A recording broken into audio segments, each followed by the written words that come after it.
Hi everyone, thanks so much for being here. My name is Kat,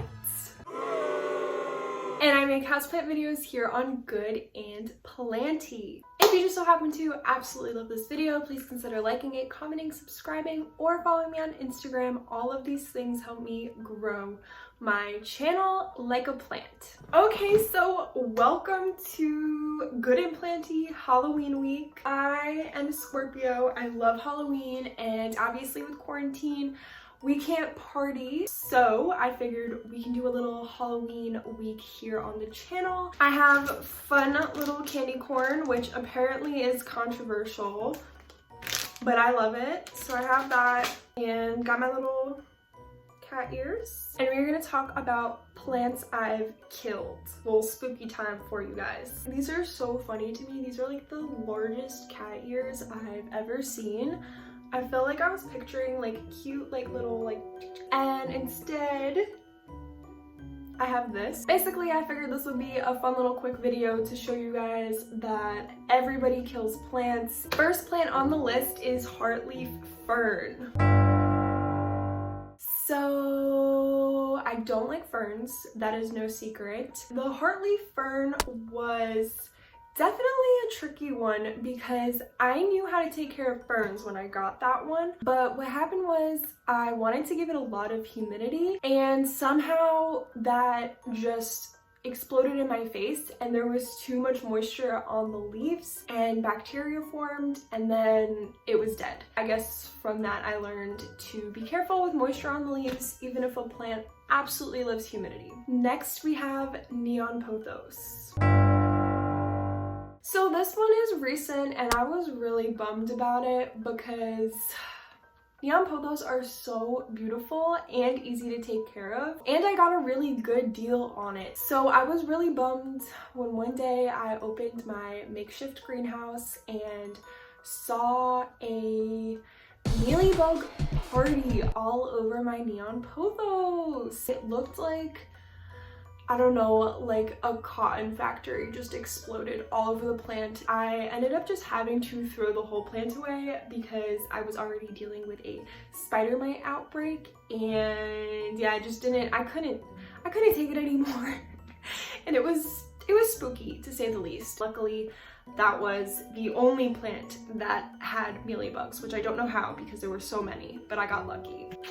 Miss you, neon pothos, you were incredible. Palea glauca. This one I'm actually also incredibly bummed that I had lost because it was a friendship plant with me and my best friend Alana. We each had one, and honestly within the same week we both killed ours, so that's kind of scary. Basically what happened with mine was spider mites by Palea glauca. Okay, so next plant is the Calathea Arboricola. I do still have one, so that is not the one that I've killed. I actually had a huge one before I even started this channel, and honestly what happened was, this is kind of embarrassing, but I incorrectly identified scale. It was just when I started learning about pests more because I started to expand my plant family, so pests were kind of coming more onto my radar, and I saw these little marks on the like bark stem of the plant and I thought it was scale.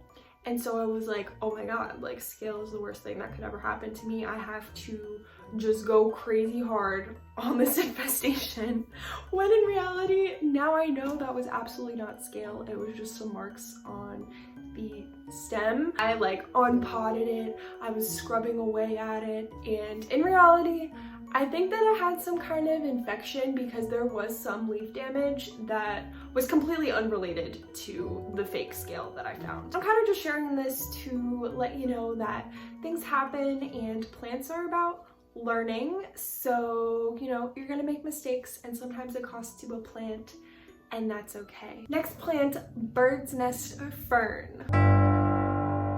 All I can really say was this was one of my first plants, so it was about 20 different things that I did wrong here, and it didn't help that it was a fern. Bird's nest fern is actually considered one of the easier ferns, which is why I think it lasted so long with me, but I was not giving it humidity. I was not keeping it moist. I was not keeping it in the right container. By the time I actually decided to look a little bit deeper into what's going wrong with the plant, I realized that it had no root system anymore. And by that time, I had so many plants, I was just kind of like, it's okay. I still have my very first foliage plant, so I just took the L on that one and threw her away. So sorry, bird's nest fern. Next plant, Apesha. I can't even tell you what I did wrong here because I just don't really understand this plant at all. My mom bought it because it has really, really beautiful foliage and it wasn't doing well with her. So then I was like, oh, let me take it. I am perfect at taking care of plants. I just killed it within a week. I can't really give you a takeaway from that story other than, you know, don't buy an Apesha unless you are really, really good at plants. Okay, Fairy Castle Cactus. This is another plant that I really loved, so it was sad when, you know, it had its time. This was actually not really my fault. There was like this weird leak landed all over this cactus, and I guess I didn't clean it right away, which I guess is like my fault. But yeah, it just sat on the cactus and then the cactus died, so I'm not really surprised that that happened. But that's what I get for being lazy, not cleaning my plants. And lastly, one of my favorites, Calathea ornata. The Calathea ornata and me have a very tense relationship. I don't like them. I think that they scarred me a little bit for life, and I can never look at Calathea with as much joy as I once did, because this Calathea ornata, I did everything I could. I thought I was doing so much right, but it just kept dying on me, and then it was a one leaf wonder for a month until I just called it. I just called it quits and I threw it out even though it wasn't completely dead. Calathea ornata are no joke. I don't know what I was doing wrong, but it's dead, so there's not really much I can do about it. Probably won't try again. Maybe I'll get a different Calathea one day, but that baby's a goner. Those are all the plants I've ever killed. I am a plant murderer. It's spooky season. Thank you guys so much for watching. I really appreciated it. I hope you had some fun, and I will actually see you guys next on my birthday. So my birthday's on Friday, and I have another spooky video for you guys that I still have to film, and I will have another fun little costume. So get ready, and yeah, I will see you on Friday. Bye!